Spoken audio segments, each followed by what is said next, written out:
Hello friends, Arka স্টুডিওতে আপনাদেরকে জানাচ্ছি স্বাগতম। তো ফ্রেন্ডস, আজকে আরেকটি জম্পেশ মজাদার ভূতের গল্প নিয়ে উপস্থিত হলাম। তো ফ্রেন্ডস, চলুন দেরি না করে শুরু করা যাক। তো শ্রীপুর গ্রামের এক পুরনো জমিদার বাড়ি ছিল।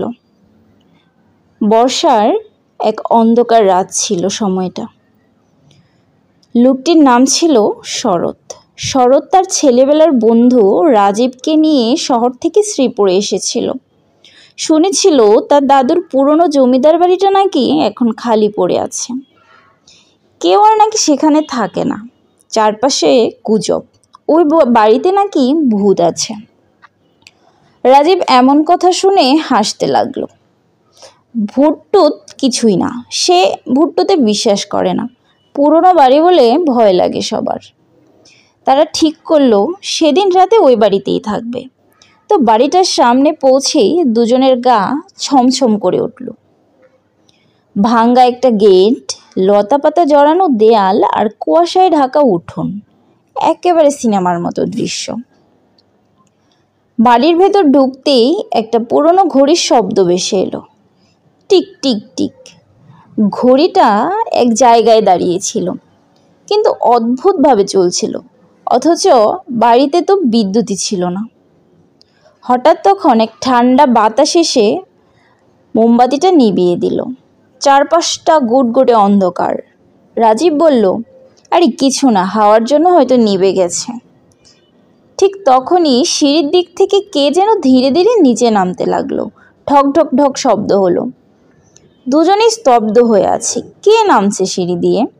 শরৎ কাপা গলায় বলল, এখানে তো কেউ থাকার কথা না। তো একটা ছায়ামূর্তি দেখা গেল। সাদা শাড়ি, ভাঙা মুখ, গলা কাটা, কিন্তু চোখে ভয়ঙ্কর রাগ। সে বলে উঠল, আমার সময় শেষ হয়নি, এখন তোদের সময়। হঠাৎ একটা চিৎকার আহ করে। পরদিন সকালে গ্রামের লোকজন ওই বাড়ির সামনে এসে দেখে রাজীব অজ্ঞান অবস্থায় পড়ে আছে, আর শরতের কোনো খোঁজ নেই। শোনা যায় আজও রাত 12টার পর ওই ঘড়ির শব্দ শোনা যায়, টিক টিক টিক। রাজীব যখন চোখ মেলল তখন সে স্থানীয় এক ওঝার ঘরে। তার শরীর ঠান্ডা, মুখে ভয় জমে আছে। পাশে বসে ওঝা আর গ্রামের কিছু লোক। ওঝা বলল, তুই বড় ভাগ্যবান, কিন্তু তোর বন্ধু শরৎ, ও তো হারিয়ে গেছে ওই দুনিয়ায়। রাজীব স্তব্ধ। ওর চোখে তখনও ভাসছে সেই সাদা শাড়ি পরা ভয়ের ছায়া। কিন্তু রাজীবের মন কিছুতেই মানছে না। সে বলল, আমি ফিরবো, শরৎকে ফিরিয়ে আনবো। সে তো আমার ভাইয়ের মতো। ওঝা তাকে অনেক বুঝালো। ও বাড়ির রহস্য শুধু ভূত নয়, এক নিষিদ্ধ অভিশাপ। 100 বছর আগে ওই জমিদার নিজে একটা কালো জাদু করেছিল সময়কে থামাতে। সেই থেকেই ঘড়িটা চলছে, আর প্রতিবার কেউ ওই ঘরে রাত কাটালে তার একটা প্রাণ সে নিয়ে নেয়। রাজীব চুপ করে থাকলো, কিন্তু হাল ছাড়ল না। 2 দিন পর রাজীব আবার সেই বাড়িতে ফিরে এলো। ওঝার দেয়া একটা তাবিজ, লাল সুতোর বাঁধা মন্ত্র পড়া ঘড়ি আর একটা পবিত্র প্রদীপ নিয়ে। রাত তখন 11টা বেজে 59 মিনিট। ঘড়ির শব্দ আবার শুরু হলো, টিক টিক টিক করে।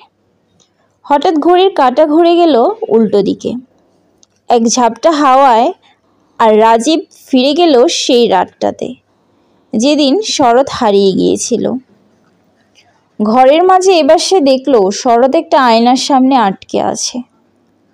আয়নার ভেতর তার হাত নাড়ায়, কিন্তু সে বাইরে আসতে পারছে না।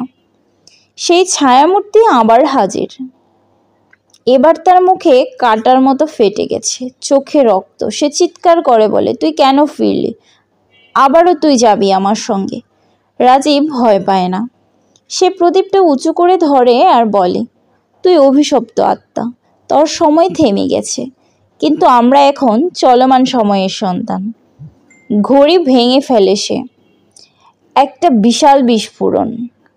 চোখে অন্ধকার, কানে তালা। সকাল, লোকজন এসে দেখে শরৎ আর রাজীব দুজনেই বাড়ির সামনে উঠানে পড়ে আছে জীবিত। ঘড়ির টিকটিকানি আর নেই। তো ফ্রেন্ডস, গল্পটা এখানেই শেষ করলাম। গল্পটা আপনাদের কাছে কেমন লাগলো? যদি ভালো লাগে তো পাশে থেকে আমাদের চ্যানেলটাকে দয়া করে সাবস্ক্রাইব করে দিবেন এবং লাইক, কমেন্ট, শেয়ার করে পাশেই থাকবেন।